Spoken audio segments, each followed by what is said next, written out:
Brooklyn Independent Television.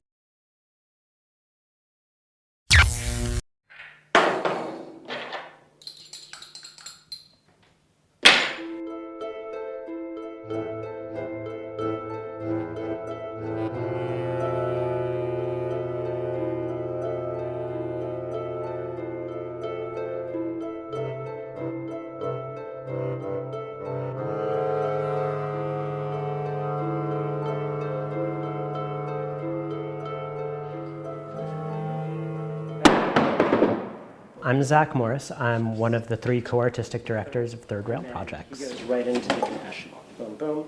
With Then She Fell, we knew that we wanted to take on the biggest immersive experience to date. Okay. As we were doing our research, we sort of found and fell in love with the life and writings of Lewis Carroll. And I think it's a really nice sort of point of entry for the piece for the audience, because we all have a familiarity with the classic Alice texts. And there's a lot that we know about Alice in Wonderland or Through the Looking Glass, or a lot of things that we at least think we know.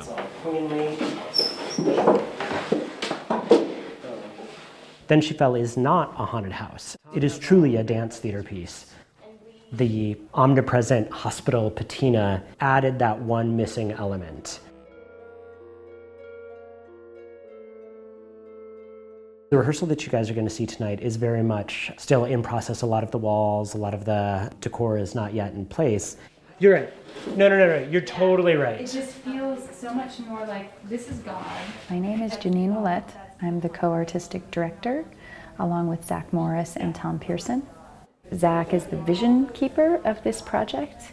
The way that Third Rail works is collaboratively, but this is really sort of Zach's baby. Then She Fell has been in process for almost 2 years. Except that, like, yeah.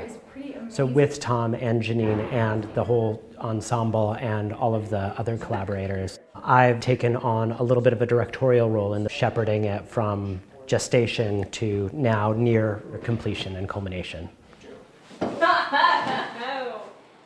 My name is Tom Pearson, and I'm one of 3 of the artistic directors of Third Rail Projects. One of the things that we had really wanted to give our audiences a real experience, to feel like they've walked into this world and they're experiencing it on their own terms, and also through the lens of the Alices, that they would feel like the protagonist in this environment. They would walk in and it would be them in this hospital or in this Wonderland or whatever it is that they take it as. This is the first environment for the audience when they come into the performance. They actually come through this passage. Groundworks is a company that I've also done work with. They're going to be directed down this narrow stairway that's going to be kind of lushly planted. And when they turn the corner, they're going to see this open courtyard. Actually, the plants chosen for the gardens, they're meant to reflect thematically what we're doing in the work. So it can be fantastical, and it can be whatever our imaginations dream up. The rose bush in the center of that garden, it's a white rose and a red rose growing together as one bush. That in and of itself is sort of our thesis in an urn right at the very beginning. Oh, this is something really different and exceptional. We've also been really excited about the idea of having this piece be truly multisensory. There are things that audience members are offered to eat and drink along the lines of the eat me's and the drink me's in the text. And those have actually been designed specifically to go with certain scenes. So the room that we're in right now is the tea party room.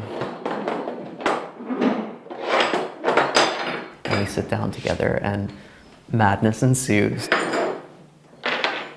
We do serve tea in this room, so that's a fun part of it. We knew that we wanted to create a really highly individualized experience for every audience member. And so what we settled on was only 15 audience members. No person will see the exact same show as another audience member. Everybody sees the show in a different way.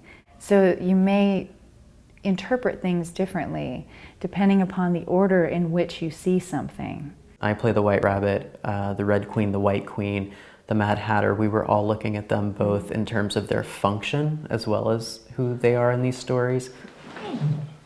The first steps we took were actually going through these stories and finding the active verbs associated with our characters. We had a lot of conversations about that as a group.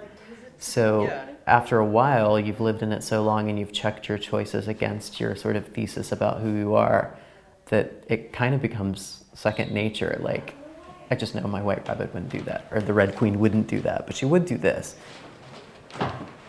While it might be the first time that we're rehearsing this scene in this room, we're bringing so much process with us that things just, they kind of happen like wildfire, and these amazing choices just kind of fall into place. Tom plays the white rabbit, Rebecca plays the red queen. It's a scene where a couple of audience members are peering through a looking glass into a scene that they perhaps shouldn't be seeing.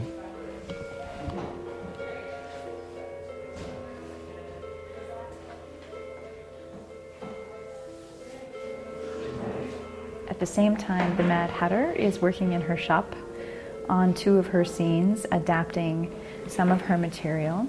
So we now take things and put them in windowsills and on boxes and trunks and upside down and right side up, and that's kind of the way that we generate the material. I wonder if what this phrase needs, because it gets very tedious in that tiny frame. It's 5 things. 1, 2, 3, 4, 5. Whoop. Yeah. And then we go back and just fine tune it and add all of the other elements to just get it just right. Because that's a very interesting frame.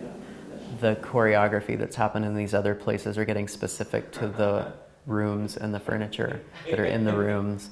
And so everything that we even think we knew about it is adapting even still, and it's starting to gel.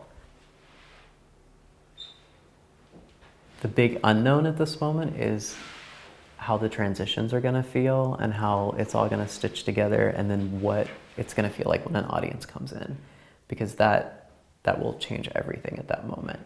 Third Rail really got its start in Williamsburg. I think the incredible growth that's happened, we've been experimenting with dance theater, site-specific work, whatnot, and it's really exciting to be here in this space, bringing so many of those things together.